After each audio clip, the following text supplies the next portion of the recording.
Hey guys, खुलुमबाय कामेश्वर बर' सेनजेनानै फिन खेबसे बयखौबो गोसो गोथारै बरायनाय जाबाय। दिनैनि टपिकआनो जाहैबाय आधार आपडेटनि सोमोन्दै।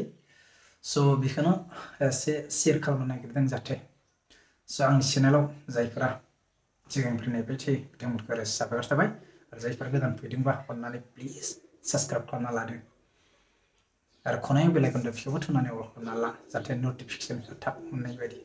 स' बेखौनो सावरायनो नागिरदों जा आधार आपडेट। स' आधार आपडेटआ जाबाय 14/12/2024 मायथाइयाव जोबथा होदों, माने एक्सपायारि जागोन।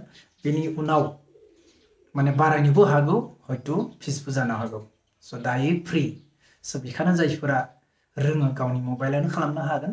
आरो सोर खालामनांगौ, जायफोरा गोबाव सम जाबाय 10 बोसोरनि बारा जादों बिसोरो खालामथारनांगोन। मानो होनबा बिसोरो सोरबा अरुणाचलाव बानायदों, सोरबा गवा बेंगलराव बानायदों, बिसोरो एकदम मास्ट बि बानायथारनांगोन। आरो जायफोरा दा गोदान बानायदों बिसोरो होआबाबो जासिगोन। आरो जायफोरा उन्दै गथ'फोरनि माइनर गथ'फोरनि बानायनाय जादोंमोन बिसोरखौ जाहाथे 5 बोसोरनि उन्दै बिथांमोना जुदि 7 बोसोर 8 बोसोर जाबायबा बेखौबो आपडेट खालामनो हागोन आरो डकुमेन्ट होनानै। स' बेखौनो खावलायगोन जाहाथे नोंथांमोना जिरायनानै थायालासे जाहाथे थाबैनो खालामना लायो। आरो बे आपडेट खालामनो थांनायाव मा डकुमेन्ट नांगोन, स' जाखिनि नोंनाव डकुमेन्ट थायो बेखौनो लांफा।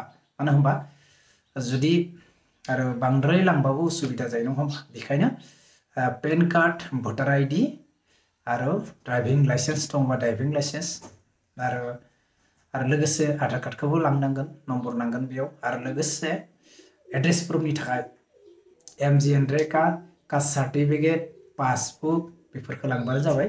आरो गथ'फोरनिबा बार्थ सार्टिफिकेट बेफोरखौ लांफा। स' बेखौनो जाहाथे लांनानै डकुमेन्टफोरखौ मोजाङै लांनानै जाहाथे बानायना लाबानो जाबाय। आरो जायफोरा गावनो रोंगौ बेनो गावनि मबाइलावबो बानायनो हागोन। माइ आधार gov.in थांनानै अनलाइनाव बानायनो हागोन। आरो बिसोरो बे मोननै फाइल, जायखिजाया मोनसे आइडि प्रुफ, मोनसे आइडि प्रुफ डेट अफ बार्थनि थाखाय आइडि प्रुफ नांगोन आरो मोनसे एड्रेस प्रुफनि थाखाय। स' बेखौ नोंसोरो 2 MBनि गिदिर जानाय नङा बे फाइला, बेखौ 2 MBनि फिसा बानायना लानांगोन, JPG फाइल नङाबा PDF फाइलाव। स' बेखौनो खावलायबाय जाहाथे नोंथांमोना। आरो जायफोरा मिथिखायो बिसोरो खाथि खाला सोरबा जुदि मिथियाबा बिसोरखौबो एसे फोरोंना जाहाथे खिन्थाना होजायो आपडेट फैदों होननानै। स' बिदि बारा साननो गोनां जेबो नङा।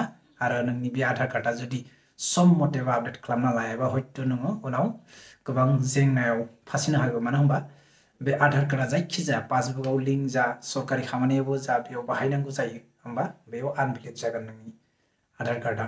स' बेनि थाखाय खावलायनाय थाबाय जाहाथे बयबो सम मथे गावनि खामानिखौ आपडेट खालामना लायो। स' जायफोरा आंनि बे कन्टेन्टखौ जोबजासे नायबाय बिथांमोनखौ गोसो गोरबोजों रोजा रोजा साबायखर थाबाय। आरो जायफोरा गोदान फैदों अन्नानै प्लिज आंनि चेनेलखौ जाहाथे थुलुंगा होनाय बायदि सासे साबस्क्राइब खालामना लायो। लोगोसे खनाय बेल आइकन दं बेखौबो थुनानै अन खालामना लायो जाहाथे थाब नटिफिकेसन मोननाय बायदि। स' दिनैनि टपिकआ बेयावनोसै। स' बाय बाय, सि इउ नेक्स्ट ब्लग।